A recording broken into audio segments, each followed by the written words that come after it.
Practices for Digital Documentation, and our presenter this morning is Kat Viahos.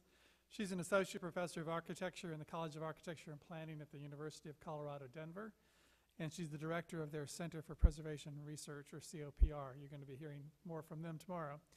She co-developed the Masters of Science in Historic Preservation program in the College of Architecture and Planning, where she teaches. Studios and seminars focused on documentation, analysis, and design of historic cultural landscapes. She's lectured extensively on her research focusing on the use of high technology documentation methods, interpretation, and preservation of vernacular working landscapes in the American West. Investigations focus on understanding changing cultural landscapes that weave together the human experience, cultural traditions, and sustainable approaches to building. Welcome, Kat.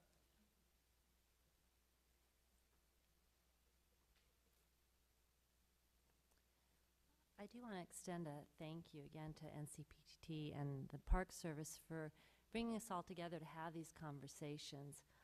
What I'm going to be presenting are really observations and hopefully a framework for future work.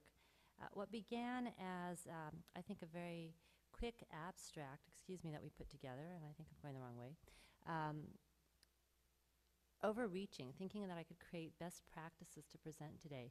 And what it's really become is a work in progress. And what I'll talk about today is the methods that we've been using to try to understand what best practices might mean as we are kind of in the wild frontier of digital documentation. As we saw some of the earlier projects, many of us are out there testing, trying, pushing the boundaries, trying to find bigger and better ways to do things, and needing to maybe step back a little bit to just reflect on the work that we're doing and try to think about the practices. So as we move forward, let me see here. I am with the University of Colorado. We are housed, our center is housed in the College of Architecture and Planning. We very much deal with the built environment, the changed environment, and even the natural environment.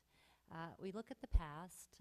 We examine what sort of pressures might be on a particular place in the present, but we also think about the future. How does this type of information inform our future actions? And we do this through education, research, and practice. Our center focuses on three primary areas: survey work, documentation, and structures assessment. And Mike Nolte will be presenting some of our documentation work tomorrow. But we find that there's a synergy between these three areas. They are intertwined. But documentation plays such a critical role in helping survey work, and helping structural assessment work, and in tying a lot of this together.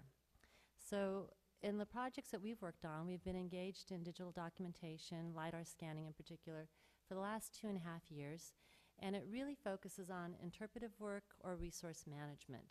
And that seems to be whether we're working with the public sector or private sector, the type of projects that we are focused on.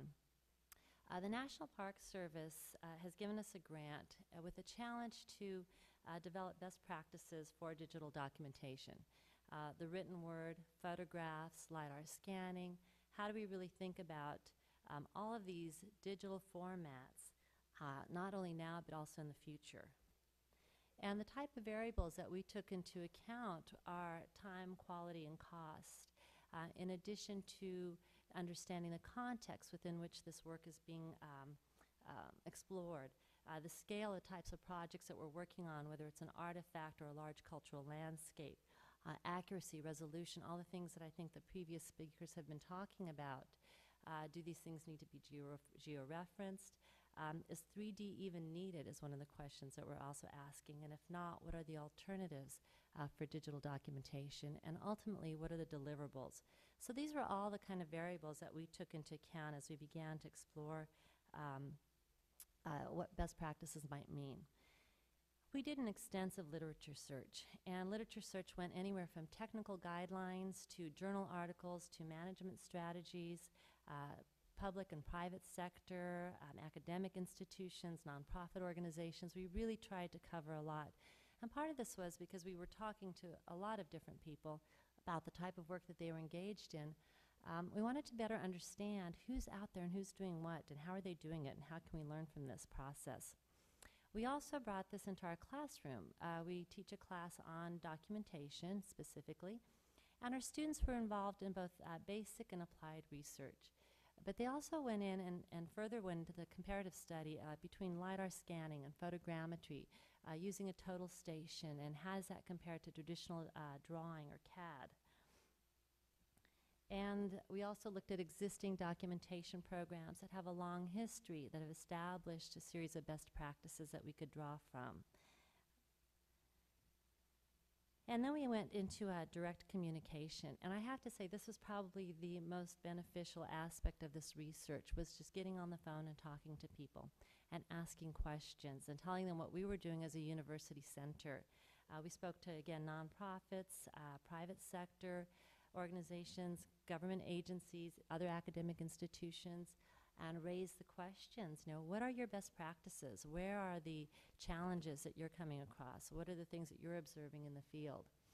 And finally, our personal experience. As I said, we've been in this engaged only for the last couple of years, but in that time period, we've had the opportunity to really work on, I think, some exceptional projects with the Park Service, with the BLM, with the federal agencies, as well as in the private sector. And I say most importantly reflection, because I do think as we engage in any type of technology, we do need to step back on occasion and look at what it is that's happening. What is it that is coming out of this process, and what can we learn from it? So the questions that came up repeatedly, and I think I asked Mike earlier, I said, now how many people did we talk to exactly? And I think we landed somewhere around 50 some odd people. Some of the questions that came out of those discussions, however, were, how should we even proceed? And now we're not talking about us as those who are documenting, but as you're interfacing with a potential user, how do we even think about using this technology? How do we plan to go out on site? And what is the purpose of the documentation? Why should we be using LiDAR scanning is one of the questions that keeps coming up. Just because it's new and it's bigger and better, should we really in fact be using it? When is it most appropriate to apply this type of technology to heritage and resource management? If there's a conditional situation where a resource might be disintegrating, do we want to capture information for interpretive purposes? What is the purpose? And what is the content that we're capturing? What is it that we're trying to understand about a particular place? So this might seem like common sense, I think, to many of us as we're out there doing this, but as we began to engage in these conversations with people, we found more and more people were asking the same questions. The two questions that I think came up more than any other were, where does the data reside? So if you're working for an agency and you're capturing all this data, where does it reside? Who owns that data? As we're capturing more and more information, this body of work is starting to grow. So again, how do we accommodate that? And then ultimately, who's responsible?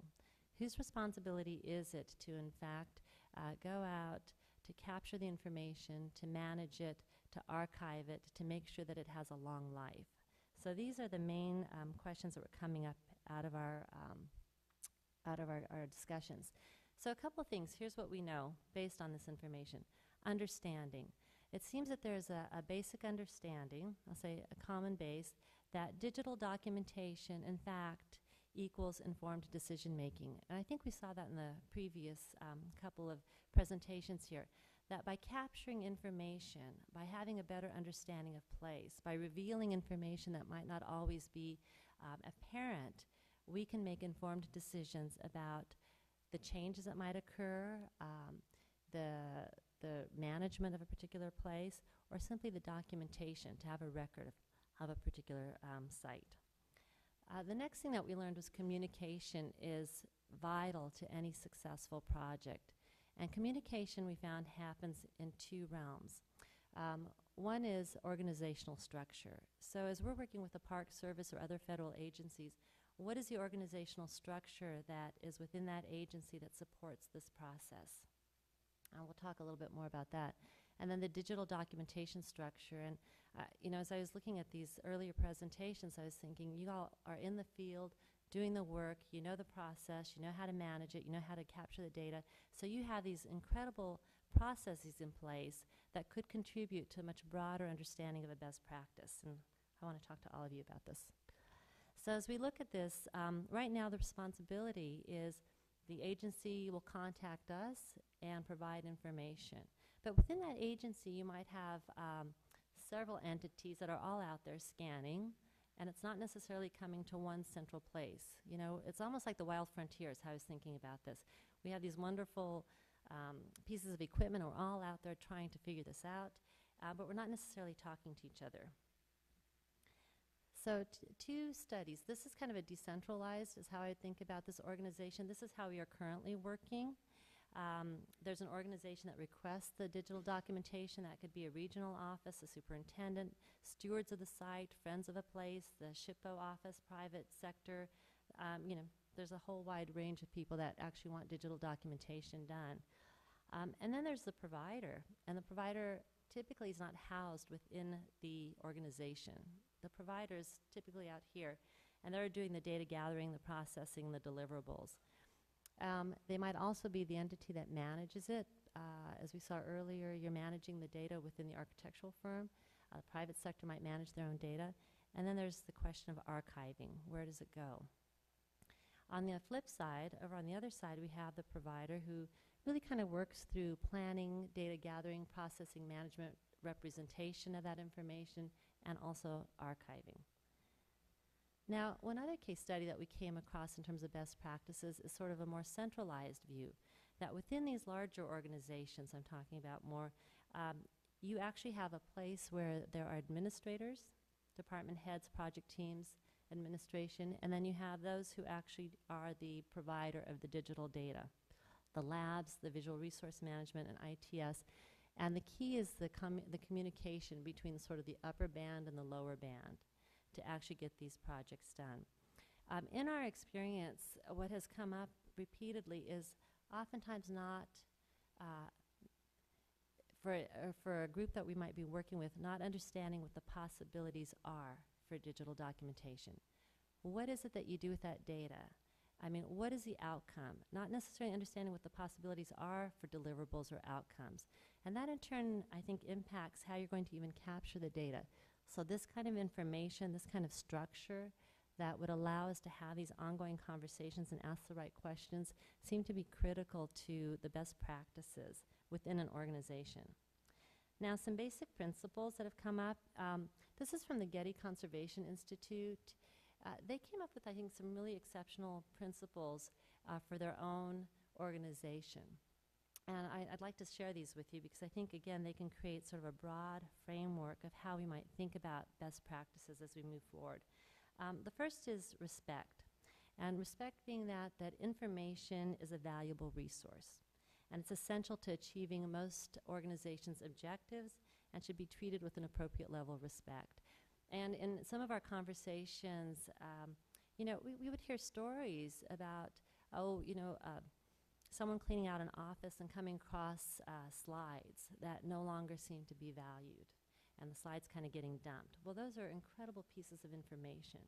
And so I'm thinking really what we have to look at is not only digital information, but the digitizing of information as being valuable. The second one is responsibility, where really everyone involved in any type of a project is in fact responsible for the effective management of that data. Accessibility would be one that we really try to understand accessibility from multiple points. One of the discussions that's come up was we've captured the data as a provider. The organization cannot necessarily manage that data. They don't have the software, the know-how. It's not accessible to them, and so therefore we're kind of the keepers of the data. And one of the things we want to look at in terms of best practices is allowing all data to be accessible to those who need to use it. That means coming down to being inclusive, which is a system of collaboration and partnerships, sharing, allowing all entities to access that data, but also recognizing that there are times where things have to be exclusive, so whether it's contracts or sensitive information, that there is that realm too. Timeliness was one of the ones which we thought was really important because it's information that's collected, analyzed, organized, named, and it happens quickly and in a timely manner. Sustainability, information needs to be preserved, organized, and archived for future use. Now, I don't know what the answer is about how it should be archived, but that the best practice means it should be archived somehow. And I know tomorrow and I think the day after there's going to be some more conversations about those. Accountability is one which really speaks to that each person who creates or handles data is accountable for the successful implementation, right, of that project. So again, it's giving us all accountability on a project. As we move forward, what we find too is that kind of looks at the organizational structure for best practices. What is it that's happening within an organization? How is that data being handled? How is it being used for resource management or interpretive purposes? We have the other side of it too, which is responsibility for the provider who's using digital documentation. So as I said, we will be contacted, asked to come in and scan a particular site or a particular project and to consider certain outcome deliverables. We might collaborate with other organizations that have other skills, but ultimately we're delivering a piece of information. And so when we looked at our side of this as digital documentation providers, we went back to the HABS guidelines and really studied those at great length. And again, these are kind of big, broad umbrella ideas that my hope is can be developed into further detail. So the idea of site assessment, so as the digital documentation, that really our goal is to illustrate what is significant or valuable about a site or a cultural landscape or a historic building or an object. But that ultimately is the goal of what we're doing. And if we keep that in mind as we're in the site, it also helps guide our capture. So whether we're looking at, Canyon of the Ancients here, as we're seeing, or a larger site, these large cultural landscape sites, understanding what is significant is critical to understanding what we'll be capturing. The second piece of this is really that we are capturing information from reliable sources, and that there's a way to independently verify that information. So if we are capturing this information or archiving it, that someone else can come in and understand what's been done. And I think the very first presentation really started to hit on that. You start to understand what all the conditions are on a site. That this information then also takes into account the need for archiving. So when we worked at the Canyon of the Ancients, for example, you can see on the left-hand side here the digital documentation, measured drawings so we can understand the scale of the site, but then translating that into a format that is an acceptable format for the Library of Congress. And I have to tell you, our grad student was not very happy when they were in there drawing every single little piece. However, they got an incredibly accurate set of HABS drawings because they were able to use our digital records as a piece of information. With that data management also comes managing electronic files, the server management, as files become larger, as we're accumulating more and more information, we have to think about how all this works, how we manage the images, sharing of information amongst ourselves and within agencies, as well as the software and hardware and how that continues to shift and change over time. The digital documentation needs to be clearly and concisely reproduced, as we can see here, as it's represented. And also what we're finding is, the web presence is really a critical, I think, component of a lot of our historic sites. It's the only access that many people will ever have to these sites. And so being able to translate information into something that is understood and usable by others using the web is also an important piece of this. So my big broad piece, digital documentation shall be clearly and concisely produced and archived. And archived is really kind of the big question for us still. We know that it includes the raw data, the pieces and parts that we've accumulated, the content, how that content has actually been compiled into something that's a deliverable. And we're looking at static, long-term, and dynamic short-term. So short-term being something that's continuously being used on the project by multiple people, static being long-term, archival. As we get into this, there's a couple of last thoughts I have here with regard to practice, which is selecting. That it's important to recognize that not every little piece of information is something that needs to be archived. Not all files or images needed to be treated equally, and you need to think about how to manage that information and glean from that information what is most critical, not only for the present but also for the future. To think about organizing, it's best to organize data as soon as it's created. In some cases, images and files will begin to be organized during a field campaign or out when we're working out in the field. That a naming system needs to be looked into to provide essential information about file image, access and retrieval. To identify, which is to describe files, especially shared files amongst many agencies, is a key part of information management. Obviously, backup is a really important piece, that every member who's working on something would be backing up the information. And then again, communication. How do we communicate? The one thing that we did also learn is each industry, I'll say, whether if you're an archaeologist or an architect or a landscape architect, within your given field, it seems that the best practices have been well developed. Where the best practices perhaps need to be broadened is that crossover between our fields when we collaborate, so that we can, in fact, use each other's information and data. In summary, what I'll look at here is the idea that we need to have some kind of a common foundation of understanding about concepts and practices, and that authenticity and accessibility and preservation is important. To represent current thinking on a topic, this is changing very, very quickly, and to be current on that is important. And to create sort of practical guidelines for those of us who are out in the field.